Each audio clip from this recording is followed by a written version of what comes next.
Hello big boss fans నమస్తే. So Tanuja versus demon అంటే yesterday ఎపిసోడ్లో జరిగిన కొన్ని హైలైట్స్ సుత్తి సోది లేకుండా అయితే చెప్పుకుందాం. సో తనుజ వర్సెస్ డీమాన్ వాళ్ళిద్దరిలో తప్పు ఎవరిది? మ్యాన్ హ్యాండిలింగ్ అనే వర్డ్ యూజ్ చేయడం అక్కడ చాలా రాంగ్. ఎందుకంటే అతను ఒక కమాండర్. సో రాజు రాణి చెప్పింది అతను చేస్తాడు. అట్లానే ఇట్లా పెట్టి అతను పుష్ చేయలేదు, జస్ట్ ఇట్లా హ్యాండ్ వేసిండు. వాళ్ళిద్దరు ఫ్రెండ్స్, ఓకే. నువ్వు ఫ్రెండ్గా నాకు చెప్పొచ్చు కదా, ఒక మెన్ లాగా ట్రీట్ చేస్తున్నావు అని.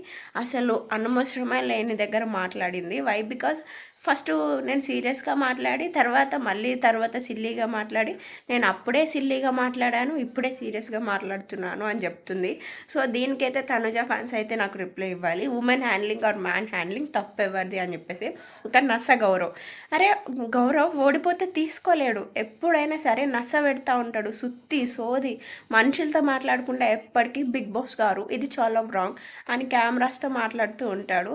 ఎంత నస అంటే నాకు నిన్న ఎపిసోడ్లో గౌరవ్ని చూస్తే అబ్బా సుత్తి ఏందిరా ఈ గౌరవ్ అనిపించింది.